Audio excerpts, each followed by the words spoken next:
Forget the Vikings, Vanquish is the most evocative of Aston Martin model names, and this, the all-new Vanquish, lives up to that name. The most powerful production Aston ever. It's also beautiful. Bite your hand beautiful.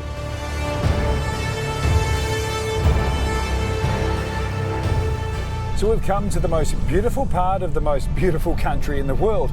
I would say that, but welcome to Central Otago for the first Vanquish drive, and welcome to the garage.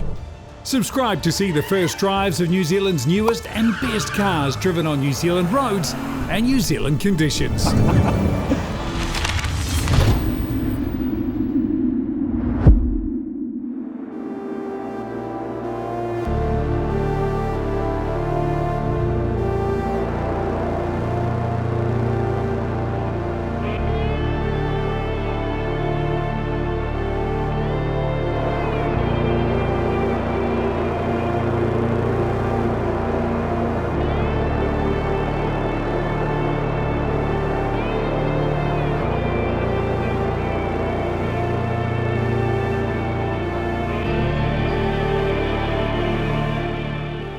Every detail of the new Aston Martin Vanquish is stunning.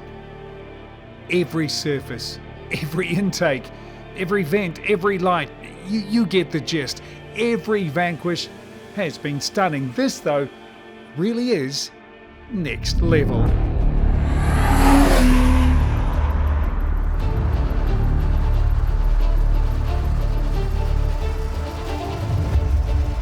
Usually with an Aston, it's the frontal styling, the face that you fall for, but for me, well, this time, it's all about the rear end.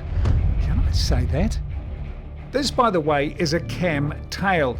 The DB6 had one. The coolest Le Mans cars had them in the 1960s. They were cool then. They're even cooler now. Now, I know technically a Prius has a Kamm tail too, but not like this. And speaking of carbon mastery, look at the bonnet, even better. Look under the bonnet. That is a V12 with 2 turbochargers and 614 kilowatts. That's 852 brake horsepower. And wait for it, it produces 1,000 Newton meters. Just saying that is epic.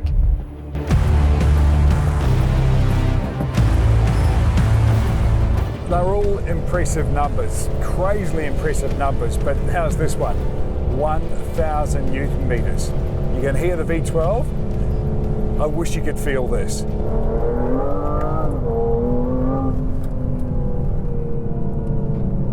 It is actual automotive insanity.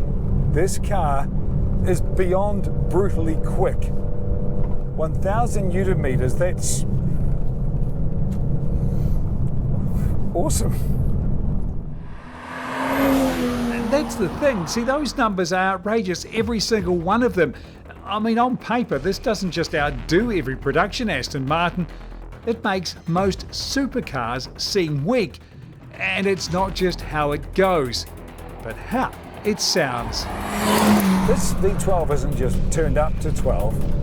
It's way past that. The engineers at Aston Martin have built in something called boost reserve. As if those twin turbos aren't enough, they've found a way to keep some of the turbo boost in reserve, available at all times to eliminate any turbo lag. If any car didn't really have to worry about that, that's this.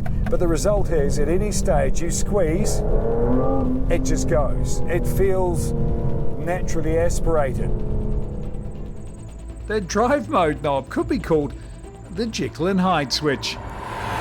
Whatever mode you choose, the Vanquish is a beautiful drive, and that's thanks to active dampening from Bilstein and an active rear differential. Now, this is a big car, but at the same time, it's incredibly graceful. But don't be lulled. This is weapons grade quick.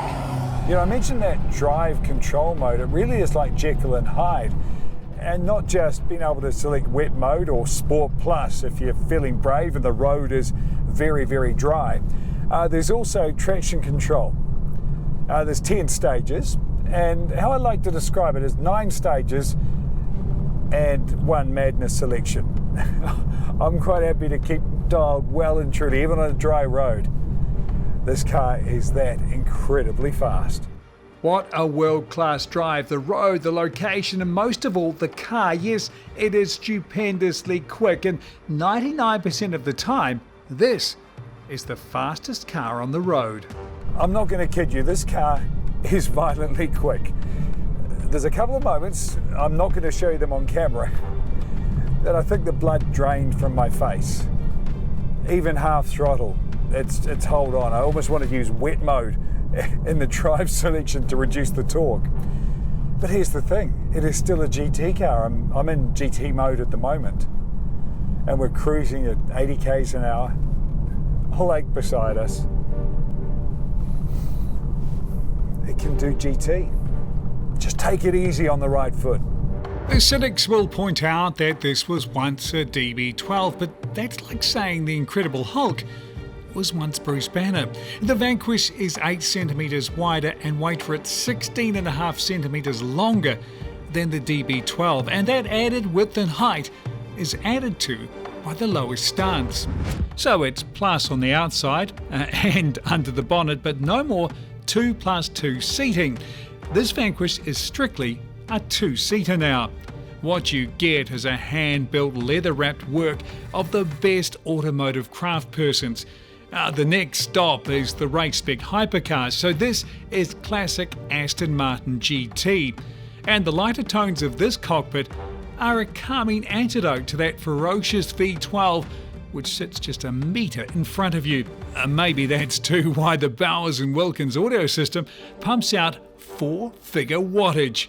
Yes, welcome to the world of Vanquish, where nothing is done by halves.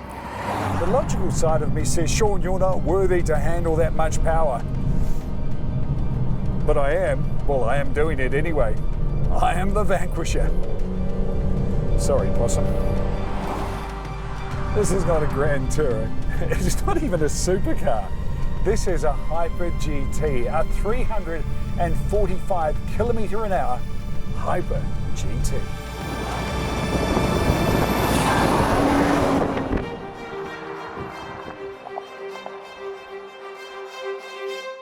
What a place to finish this drive. You know, there is no direction you can look here that isn't captivatingly beautiful. Everywhere. My goodness, there's a road over there to a place called Paradise. That pretty much sums this area up. And then you've got the Vanquish. It steals the show, doesn't it? Wherever it goes. And the same for how it drives. The way the interior is put together, the power of this thing, it's mind-blowing. But every drive comes to an end. And here's the thing about the Vanquish. Any owner of a Vanquish, no matter how long or short their drive is, when it comes to an end and they lock the car and walk away, I guarantee you there will never be a time they don't turn around and take another look, because this car is that beautiful. If it was me, I think I'd look a couple of times.